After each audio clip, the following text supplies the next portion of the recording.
मेरे शास्त्र क्या कहता है? बोले यही कहता है, जब पहले निमंत्रण दे उसके घर पहले जाओ, दूसरे वाले के बाद में जाना। पर पहले वहां जाओ जो पहले निमंत्रण दिया। तो आपने क्या किया? बोले जाओ, मैं आप पर गुस्सा हूँ। बोले तो मेरा चेला बच्चा ऐसे करेगा? बोले गुरु कर सकता था, मैं क्यों नहीं कर सकता? अब क्रोध में आकर के बोले जाओ, मेरा श्राप है। उन्होंने श्राप दिया कि आप अदृश्य हो जाओ। गुरु बाबा को गुस्सा है कि चेला श्राप दे सकता तो मैं क्यों बैठूं? गुरु बाबा ने भी श्राप दिया कि जाओ, मेरा श्राप है, तुम्हारी मृत्यु हो जाए। अब नेमी जी महाराज गिरे, शरीर छूट गए, पर तपोबल था उनके अंदर। अब वशिष्ठ जी के पास भी तपोबल था। बाद में जब शराब समारोह एक दूसरे को दे लिए, बाद में होश से आए कि हम ये क्या कर दिए, तो क्षमा मांगे, गुरुजी मुझे माफ कर दो, मैं गलती से आपको श्राप दे दिया, ये क्या कर दिया, इसलिए मुझे क्षमा कर दो। तो महादेव का स्मरण किए, हे महादेव हमारे गुरुजी को जिसका तिस कर दो। गुरुजी को भी दया आई कि अपने चेला को मैं ऐसे थोड़ी छोड़ूंगा। तो गुरुजी ने सोचा कि चलो अब जब श्राप समारोह हुआ ही है तो कुछ अच्छा सा करके। गुरुजी ने कहा जाओ चेला, मेरा आशीर्वाद है, आज से तुम सबके पलकों पे निवास करोगे, सबके पलक पर हमेशा गिरता रहता, उठता रहता, बोले हमेशा निवास करोगे। जो कथा के रसिक हैं, कथा के रसास्वादन करने वाले हैं, जहाँ जहाँ कथा चलेगी जा जा करके उनके पलकों पर बैठ जाना और बैठ करके कथा का रसास्वादन करना। चेला खुश हो गया। चेला ने कहा गुरुजी ये तो ठीक है, पर अगर उसको नींद आने लगे तो क्या करूं? बोले वो तो तुम्हारे हाथ में। बोले नहीं, मेरे हाथ में कैसे है? मैं तो बस बैठा रह सकता हूँ, उससे ज्यादा तो नहीं कर सकता ना। बोले कोई बात नहीं, अगर नींद भी आ जाए तो कान तो खुले रहेंगे, उस कान में जाना चाहिए। बोले भक्तवत्सल भगवान की जय।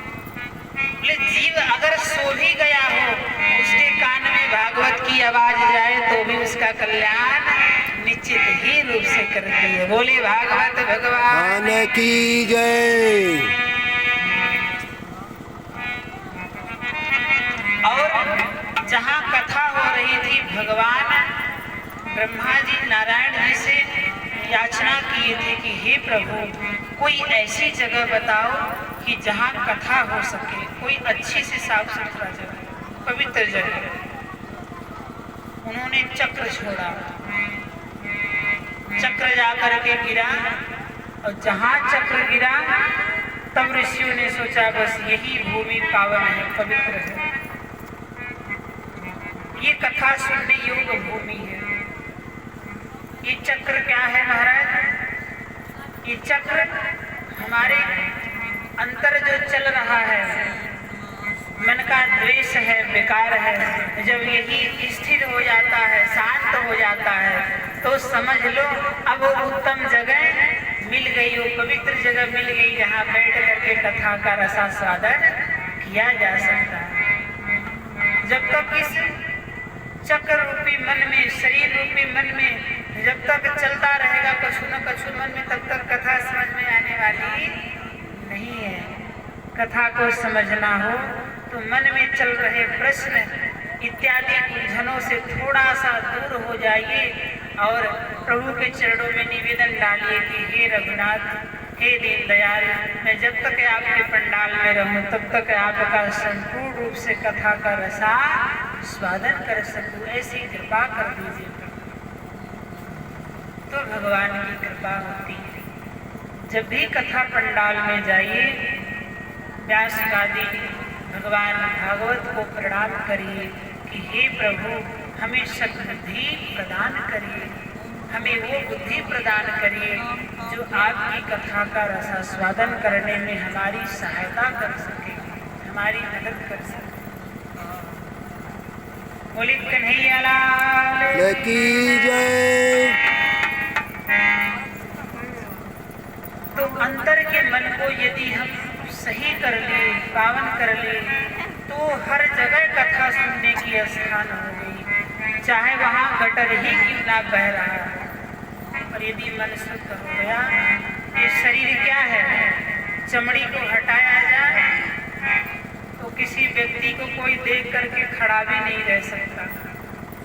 इस प्रकार से भगवान इस शरीर का संचालन किए कि वह चमड़ा मात्र न रहे तो इंसान को इंसान देख करके घृणा करने लगे, उससे कोसों दूर जाके खड़ा हो गए, बस ये चमड़ी पर्दा डाल के बैठे हैं। इसी प्रकार से सारे विकार सब कुछ मन के अंदर ही है। अगर मन शुद्ध हो गया तो जानो हर स्थान, हर पल, हर क्षण आपके लिए गंगा का तीर्थ बन गया, गंगा स्थल।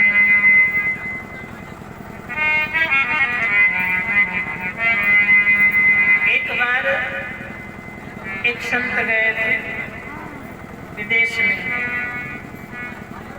तो वहाँ मीटिंग हो रही थी, बहुत से लोग आए थे दूर दराज से।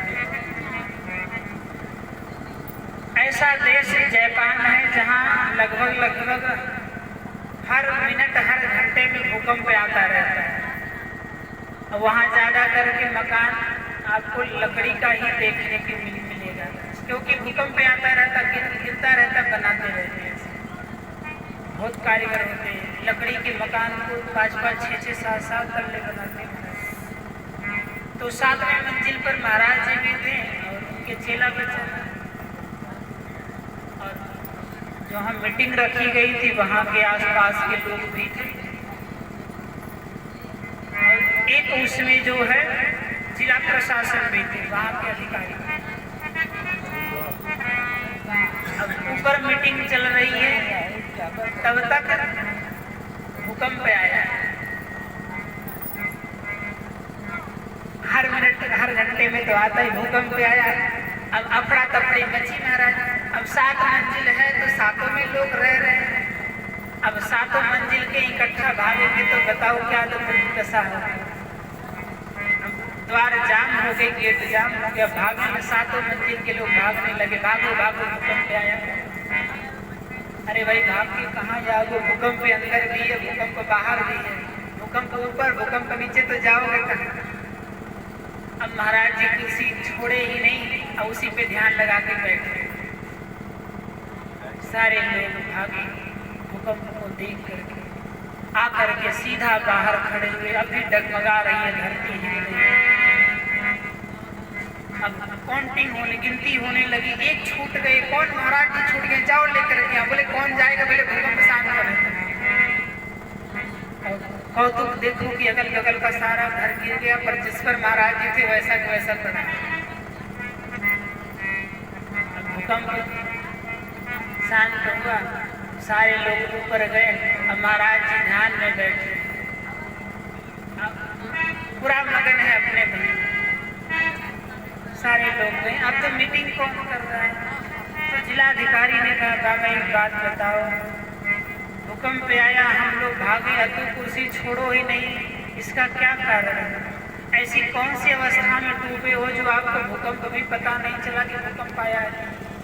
नहीं पता तो था भूकंप आया है, और मैं भी भाग रहा था। बोले आप भी भाग रहे थे, तो कुर्सी पे कौन बैठा। भागे तो दिखे ही नहीं, भागे तो हम, आप तो बैठे हो। महाराज जी काहे को झूठ बोल रहे हो संत भेष में कि मैं नहीं भागा। बोले भागा था, पर अंतर इतना है। बोले तू बाहर भागा, मैं अंदर भागा।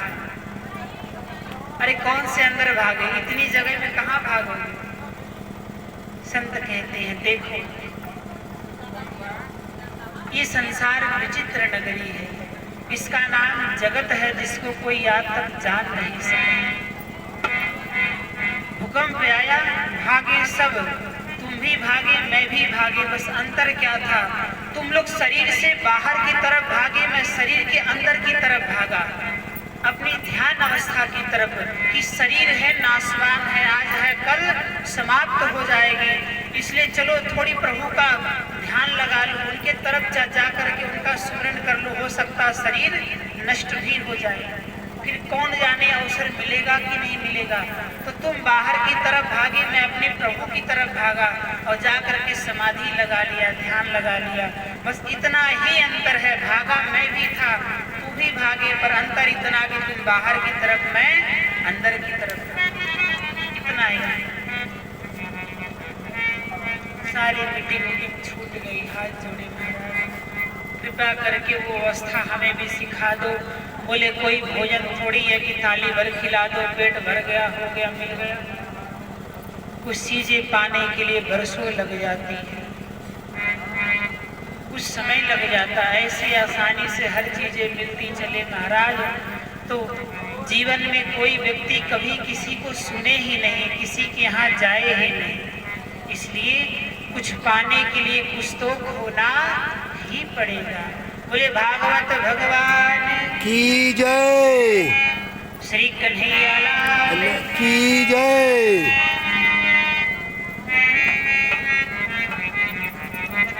अच्छा, दान क्या है महाराज? दान किसे कहते? देखिए, कुछ गूढ़ रहस्य है जो संसार से परे हट करके है, समझने का विषय है। और सबसे श्रेष्ठ दान ही बचा है। सबसे श्रेष्ठ कौन सा है? दान ही है।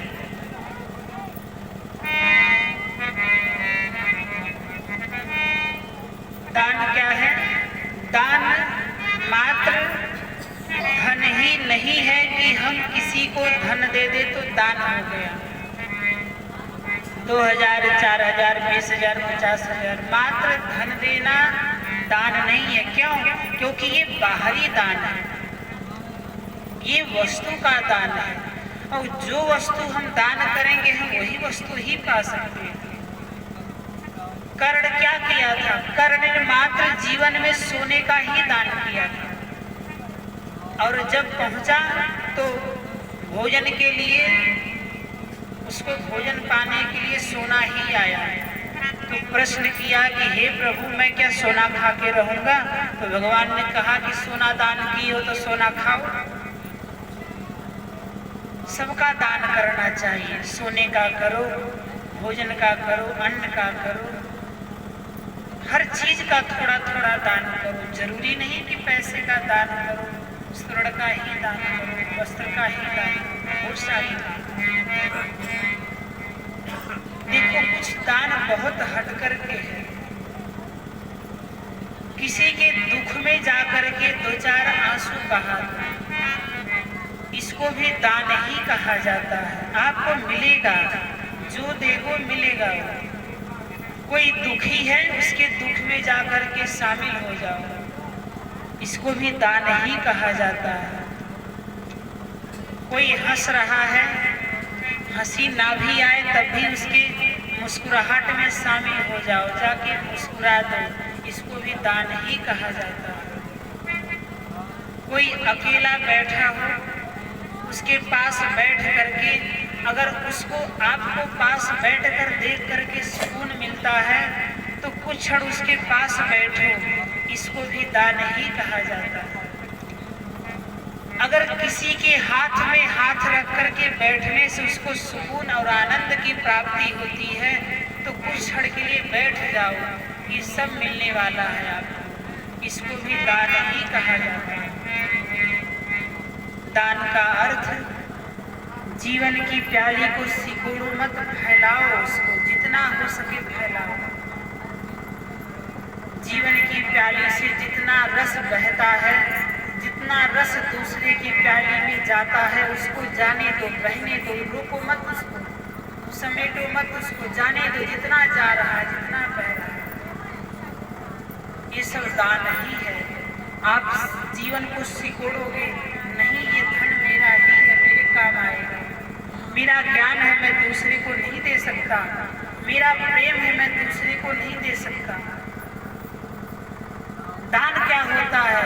एक बंदर को मैंने देखा, एक बंदर कोई लावा रखा था नदी के तट पर, लावे को लेकर के जल में डाल रहा है और विशाली मछलियां आ करके उसको ग्रहण कर रही है, खा रही है, और मछलियों को खाता देख करके ताली बजा के आनंदित हो रहा है, प्रसन्न। इसको दान कहते हैं। दान किसी भी अवस्था में किया जा सकता है, किसी रूप में किया जा सकता है, क्योंकि दान की कोई सीमा नहीं है, कोई सीमा नहीं है। जितनी जिस अवस्था में जिस प्रकार से जैसे दान करोगे उसका पाई पाई का हिसाब जोड़ करके आपको दिया जाएगा। बोले कन्हैया लाल की जय। श्री भक्तवत्सल भगवान की जय।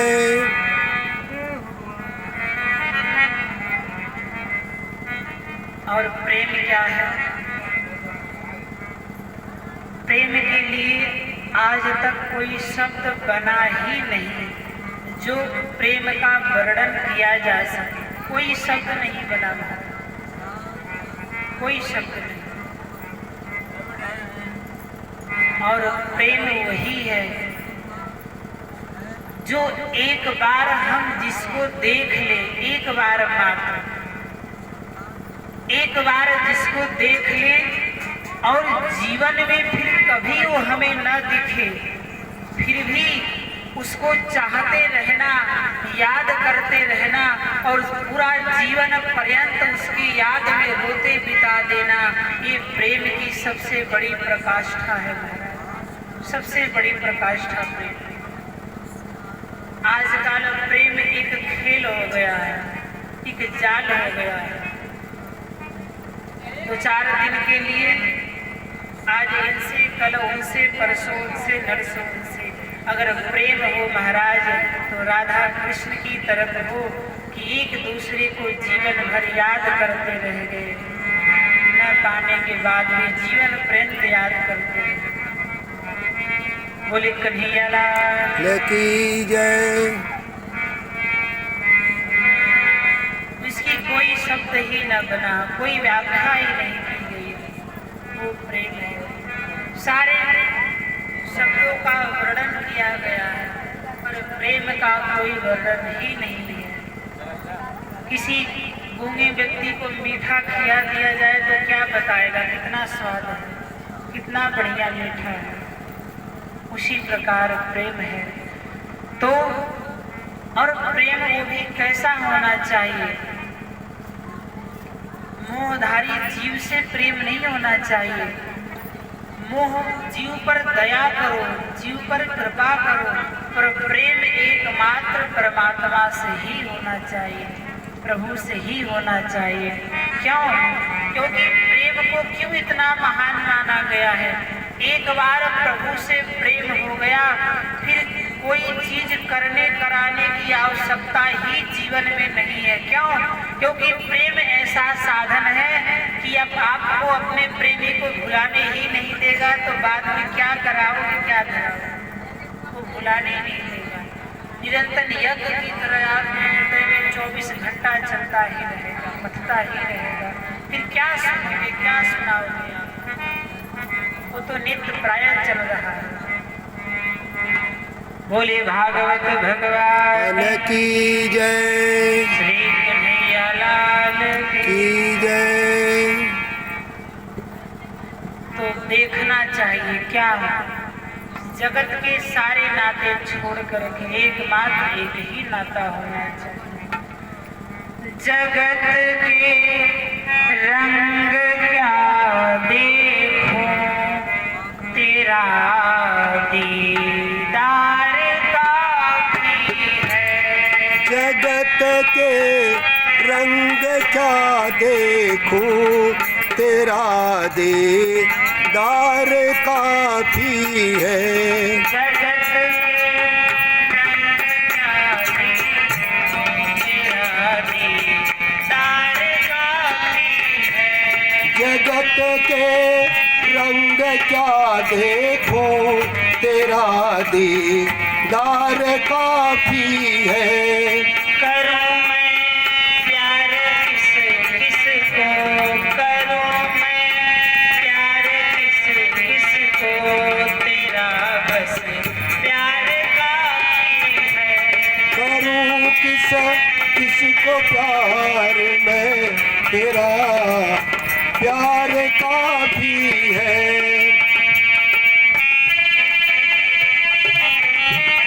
राधे तालियों के साथ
जगत के रिश्तेदारों ने बिछाया जाल माया का।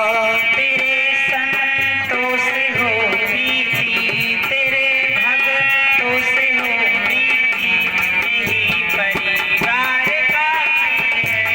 तेरे भक्तों से हो प्रीति, यही परिवार काफी है। जगत के रंग क्या देखूं, तेरा दीदार काफी है। जगत के रंग क्या देखूं, तेरा दीदार काफी है। भक्त वत्सल भगवान जय श्री कन्हैया लाल की जय। जगत के रंग क्या देखो, तेरा दीदार काफी है। आप परिवार में रहो, ये भी जरूरी है। परिवार भगवान देखो बंधन बनाते हैं, बांधने वाले प्रभु ही हैं। परिवार में रहो, परिवार चलाओ, पर आसक्ति नहीं होनी चाहिए, मोह नहीं होना चाहिए। आसक्ति ही पतन का कारण होती है। आसक्ति मतलब जैसे कोई व्यक्ति अब 30 दिन घर रह रहा हो और एक दिन के लिए चला गया कहीं रिश्तेदारी या कहीं और, तो परिवार वाले कहेंगे कब आएगा, आया नहीं अब तक, कौन से दिन आएगा, कौन से टाइम आएगा, अब तक आया नहीं, कब तक आएगा। तो स्वतंत्र रखो, बांध कर मत रखो, स्वतंत्र रखो। जो जहाँ रहे बस कामना करो प्रभु से कि हे प्रभु जो जहाँ रहे बस आप उसको कुशल से रखो, उसको अच्छे से रखो। अपना कहीं भी रहे कमाए खाए, पर आप बार बार चिंतन करोगे, आसक्ति रखोगे, रोगे महाराज, फिर तो आगे चल के परेशानी ही झेलनी पड़ेगी, आगे दिक्कत झेलनी पड़ेगी। एक गृहस्थ थे बेचारे, कमाने गए थे। अब उनकी मैया रोज रोती थी कि हमारा बेटा कमाने चला गया, हमारा बेटा कमाने चला गया, हमको नहीं चाहिए धन दौलत, हमारे बेटों को बुला लो। अब इतनी रोती थी कि बेचारा बेटा घर चला गया। बेटा घर आने का कारण क्या हुआ, जब समय चक्र बदला, महंगाई आई, तब बेटे ने प्रश्न किया कि माँ तू मुझे बुला ली, बोली पैसा कौड़ी नहीं चाहिए तो आप मुझे दे दो, बता मेरा परिवार कैसे चलेगा।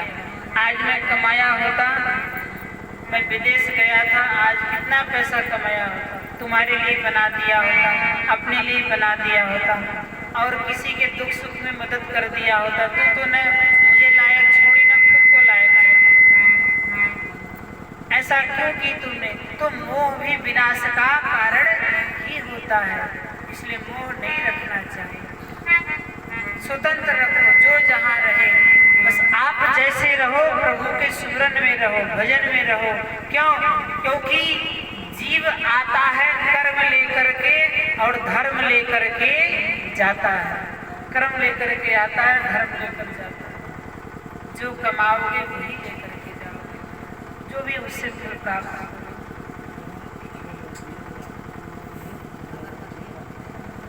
सूत जी ने कहा, ऋषियों ने कहा महाराज परीक्षित भागवत 7 ही दिन का क्यों सुने थे?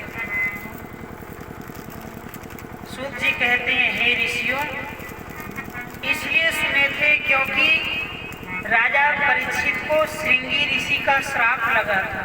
कौन सा श्राप? कि ठीक 7वें दिन आपको तक्षक डसेगा, आपकी मृत्यु हो जाएगी। और 7 ही दिन है, और 7 दिन के अंदर में कौन से दिन मरना पड़ जाए कौन जाने। इसलिए परीक्षित के पास और समय नहीं थी कि 1 हफ्ता 2 हफ्ता 4 हफ्ता कथा सुने, इतना समय नहीं था। 7 ही दिन, 7वें दिन मरना था। इसलिए परीक्षित ने अपना घर द्वार, पति पत्नी, बच्चा सब कुछ छोड़ करके जा करके गंगा तट पर भागवत का रसा स्वादन किए। सौन की ऋषियों ने कहा महाराज कथा सुने सो तो ठीक है, पर उन्होंने अन्न का त्याग कर दिया, जल का त्याग कर दिया। क्यों?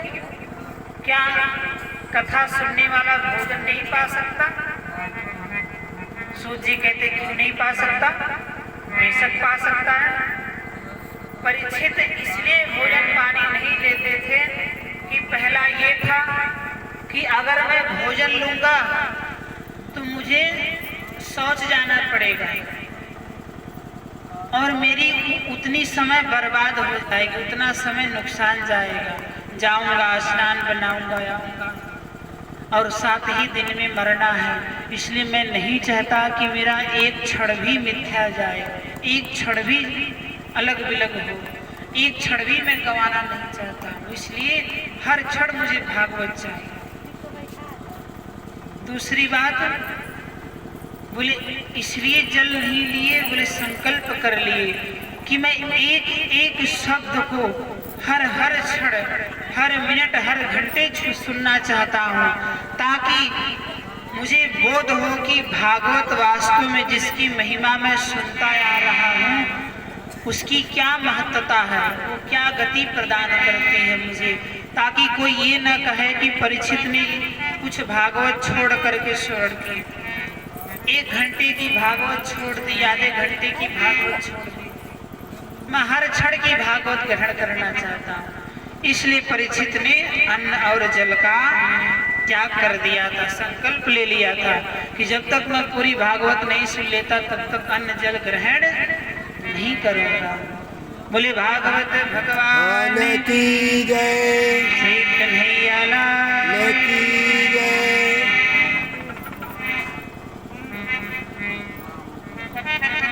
भागवत की महिमा गा रहे हैं ऋषि। बोले हे ऋषियों, ऐसी भागवत ये है कि भक्ति के पुत्र ज्ञान वैराग यमुना तट पर मूर्छित होकर के गिरे थे, पूरा होश चेत नहीं था उनको। नारद जी आए थे, बहुत जगाने का प्रयास किए, उठो उठो, पर कोई चेतना नहीं जागी। सारे ग्रंथ सुना डाले, भागवत की महिमा देखने, सारे शास्त्र सुना डाले, पर कोई फर्क ही नहीं पड़ा। यहाँ तक वेद भी सुना डाले, जो कि वेद का ही मंत्र भागवत है, पर कोई फर्क नहीं पड़ा। अब नारद जी परेशान कि भैया पूरी दुनिया को मैं बताता फिरता हूँ, इनको सुना रहा हूँ तो कोई फर्क ही नहीं पड़ रहा, ऐसा भी कैसे हो सकता है। तब तक देववाणी हुई। देववाणी तदा मैं भूमारे सिखिल गदह यथा दे सत्कर्म ते श्री भक्त वत्सले। हे नारद जी, आप क्यों परेशान हो रहे हैं? ये सब सुनने सुनाने से कोई फायदा नहीं, इनको कोई फर्क पड़ने वाला नहीं है। अगर आप इनको जगाना चाहते हो तो वास्तव में सत्संग सुनाओ, कथा सुनाओ। नारद जी बोले महाराज, क्या मैं जो सुना रहा हूँ ये कथा नहीं है, ये सत्कर्म नहीं है तो क्या है? बोले वो आप जानो क्या है, पर सत्कर्म सुनाओ तभी ये ठीक होंगे। तो भक्ति महारानी रोने लगी कि लगता है मेरे बेटे का कल्याण नहीं हो सकता। भक्ति के पुत्र का क्या नाम है? क्या नाम है? ज्ञान और वैराग्य, भक्ति के पुत्र हैं। और देखो, बिना ज्ञान वैराग्य